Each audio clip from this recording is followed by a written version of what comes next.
Oh boy, buckle up, Red Wings fans, because this is a topic that always sparks some pretty interesting discussion.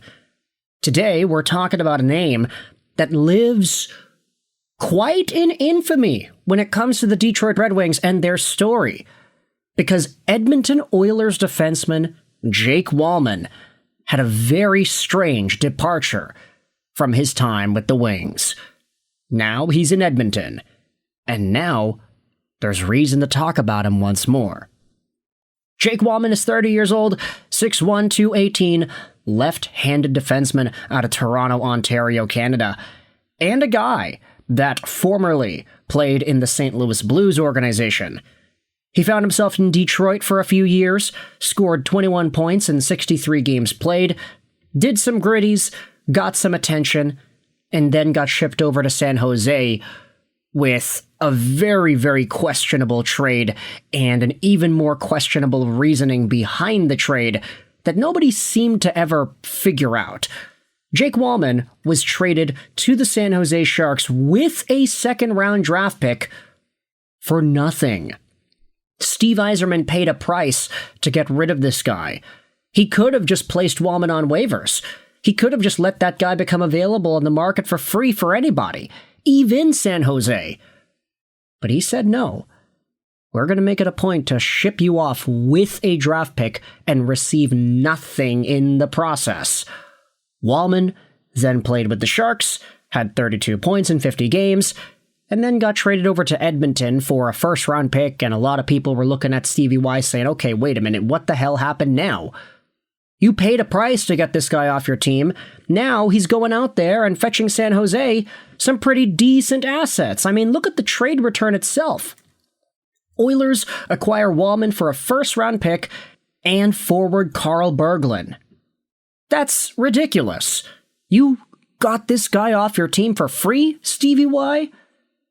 Well, it's been a while, and Jake Walman ended up signing a pretty hefty extension with the Edmonton Oilers, $7 million a year, 7-year contract that kicks in 2026, 2027. That's a lot of sixes and a lot of sevens over there. But Jake Walman is now on the books till the end of 2033, where he is going to be very old. He's 30 right now. He'll be 35, 36, 37, all making $7 million a year. This season, Walman has 18 points in 35 games played with the Oilers, and we have another reason to talk about him.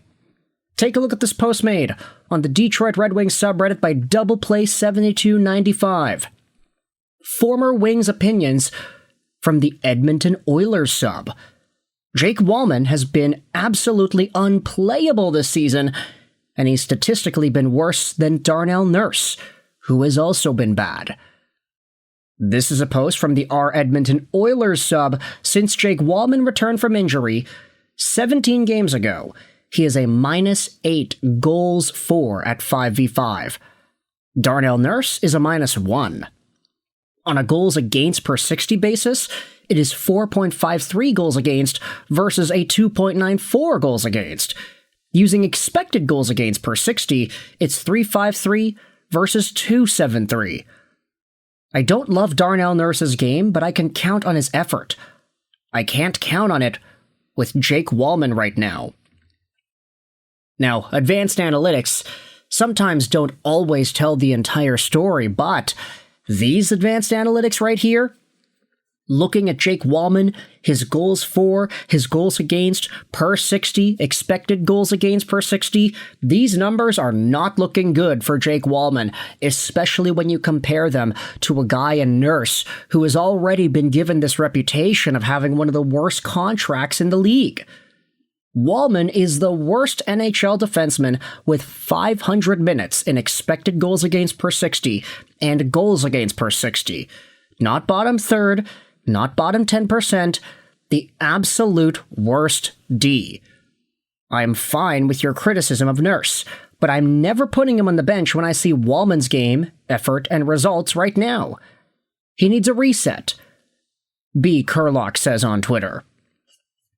Now, before we look at Red Wings commenters, I wanted to go out there and take a look at Oiler fans' commenters and see what they have to say about this thread, because obviously this was initially posted on their subreddit. I was so impressed with Walman last playoff run, but now we're seeing the Walman that the Wings paid to get off their team. Hopefully he can get his head on straight and recapture his form. Another reply says the dude's been playing on his wrong side all year. No crap. He somewhat said this the night after he got benched. He wasn't bitter about it, but he did mention he's been all over the whole season. He also says he needs to be better, and he recognizes that. Another reply says he should have never been reactivated from the LTIR. This guy's not healthy. Not at all. For everything he usually does well, he needs his skating. That's why his contract will be bad in the last few years. But he falls over the ice like Ekholm after he came back injured in the playoffs. Buckle up, boys, we got our new whipping boy. The guy missed more games than he's played for in these stats, and he's playing on his offside on a generally terrible defensive team, covering for Nurse.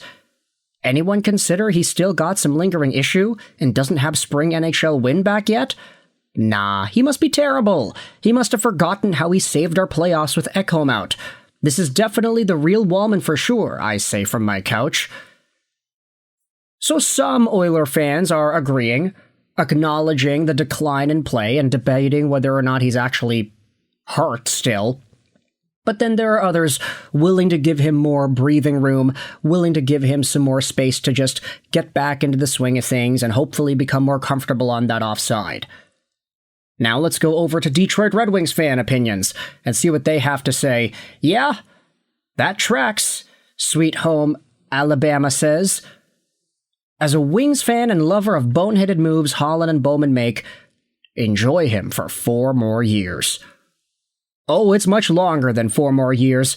His 7-year extension doesn't even begin until next year. His last year on that contract is 32-33. Another reply says the something side of me still wonders what other things happened to piss off the team. It sounded like he made players and front offices not like him, from an off-ice perspective. I'm glad Walman is gone. The only good thing he did was hit the gritty a few times. It's so weird because I had listened to at least one off-season interview with him. I don't remember who did it, maybe it was the conversation line, and he just seemed normal, engaged in the community, really happy to be in Detroit, and actually unusually articulate for a hockey player.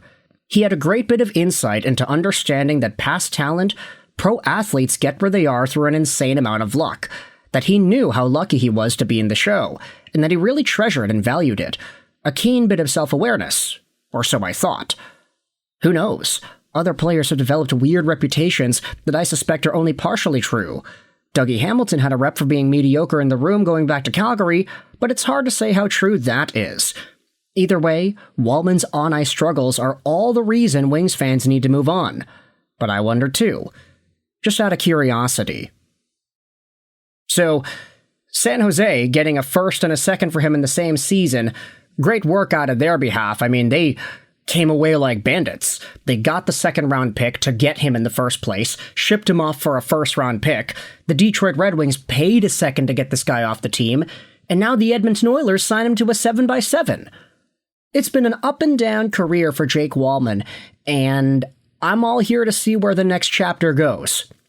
Seems like Oilers fans are giving this guy a hard time, but it also seems like, based off of some of the numbers, it might just be deserved. So with all that said, let me know your thoughts in the comment section below. How do you feel about Jake Walman and where he has gone so far as a member of the Edmonton Oilers? His return from injury hasn't been great. Where do you see his game going from here? And do you think it was a mistake to get him? Thoughts in the comment section below. I hope you enjoyed this British Roll 9, and bye.